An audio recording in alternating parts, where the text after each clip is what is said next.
Assalamualaikum warahmatullahi wabarakatuh. Selamat siang.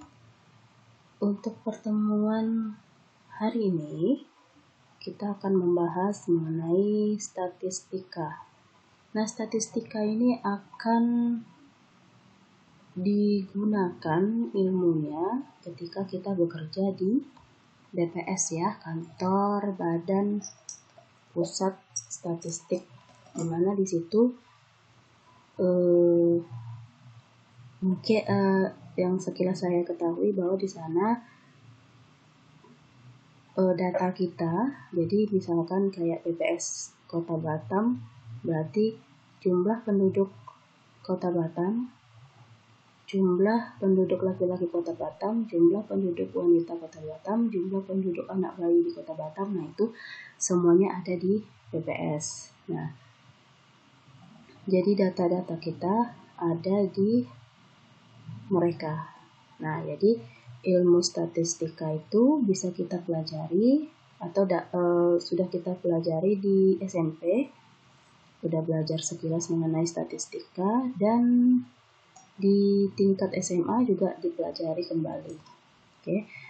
Nah, jadi yang akan kita pelajari di statistika ini adalah membaca data dan menyajikan data, ukuran pemusahan data, dan ukuran penyebaran data.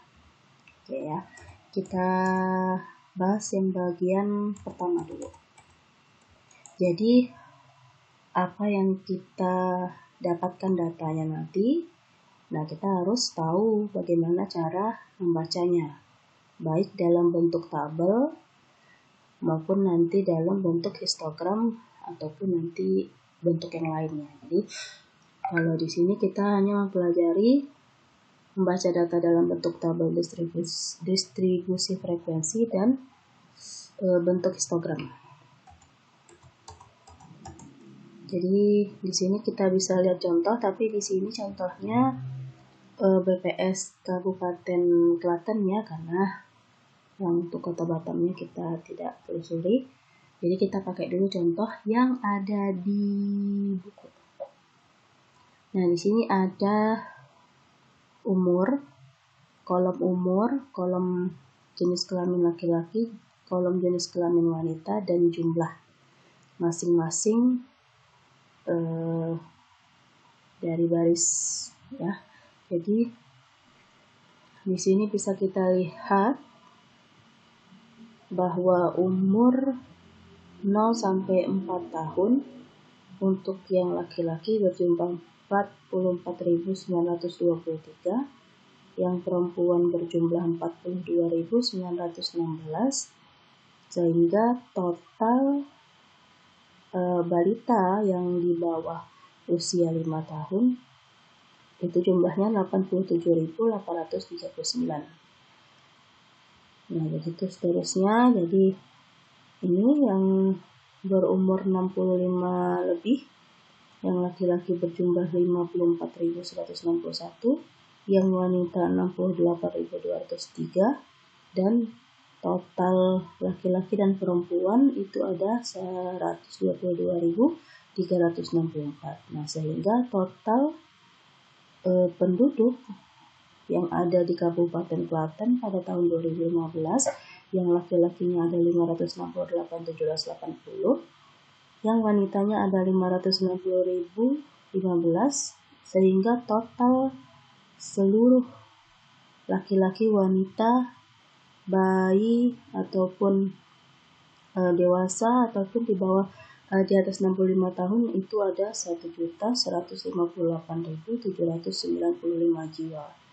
Nah, itu jadi data kita itu ada semua di BPS ya. Nah, ini informasi dari tabel di atas. Jadi kita ambil kesimpulan bahwa jumlah penduduk di Kabupaten Klaten itu ada 1.158.795. Nah, bisa kita lihat dari tabel ini ya.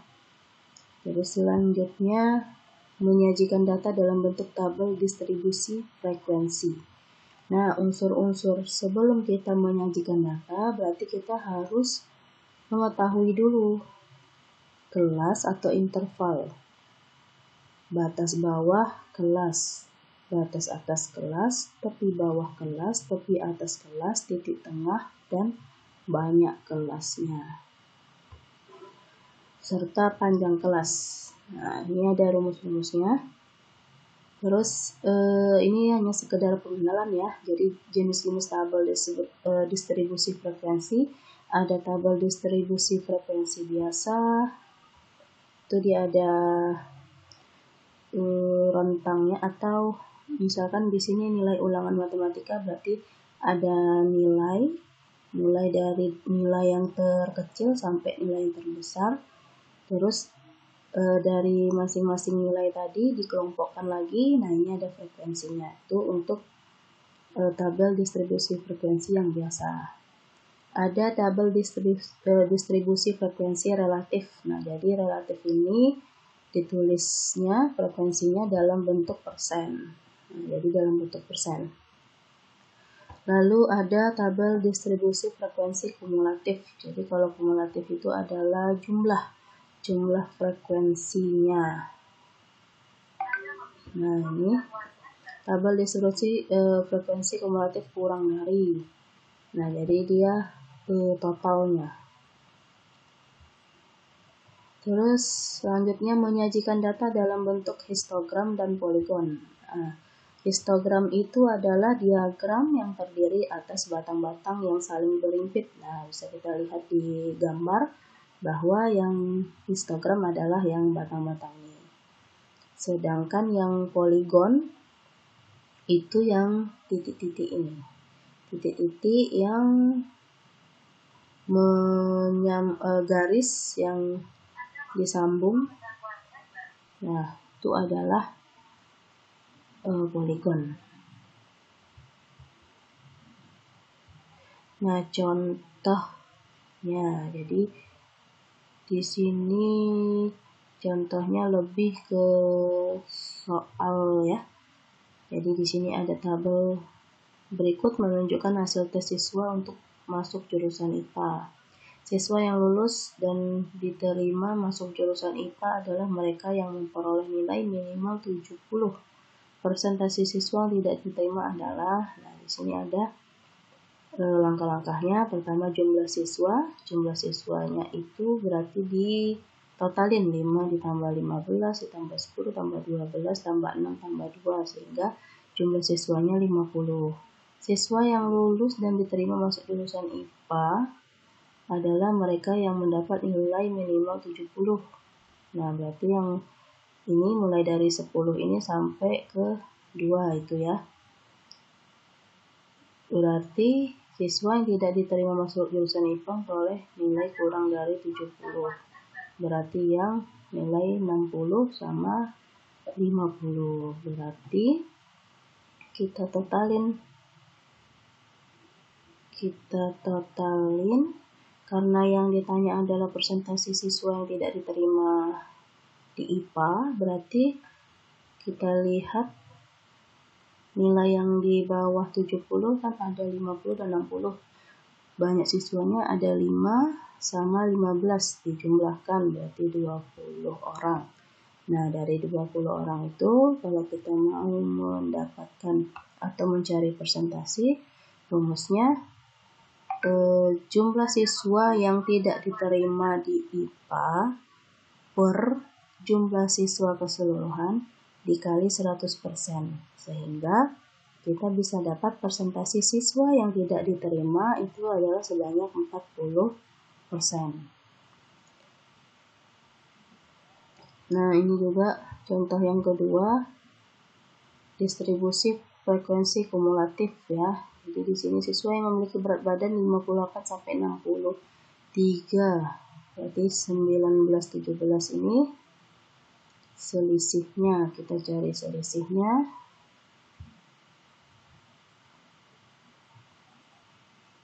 Jadi siswa yang memiliki berat badan 58 sampai 63 sebanyak 12 orang. Jadi kita ambil saja frekuensi dari 57,5 itu adalah frekuensinya 19, berarti 19 orang.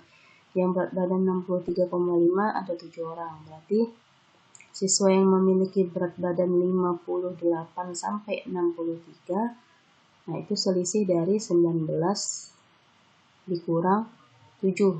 Jadi ada 12 orang yang memiliki berat badan 58 sampai 63 kilo.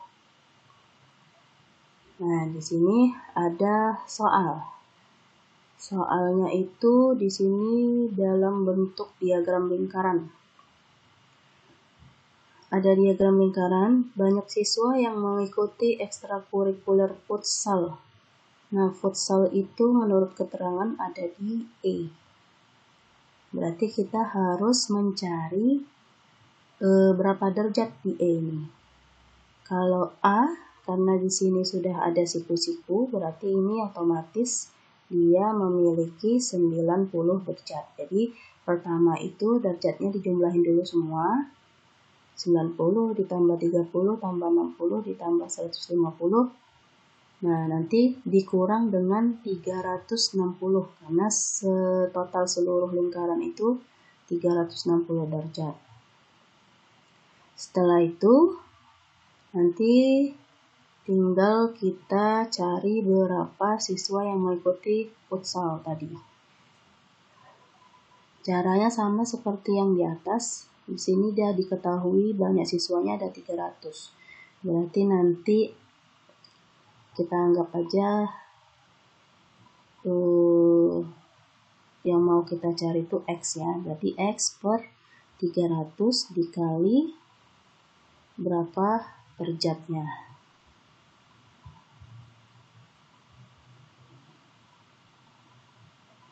Nah, ini sama kayak yang contoh nomor 2. Siswa yang memiliki tinggi badan 156 sampai 160. Nah, berarti bisa kita ambil selisih dari 10 dan 18 sehingga dapat berapa orangnya. Yang nomor 3 sama seperti yang nomor 1. Yang nomor 4 bisa dilihat dari tabel ya. Nah, jadi di sini ada pertanyaan, berapa jumlah penduduk laki-laki usia 15 sampai 19? Nah, yang ditanya umur 15 sampai 19 yang berjenis kelamin laki-laki. Nah, tinggal dilihat. Nah, berarti inilah jumlahnya.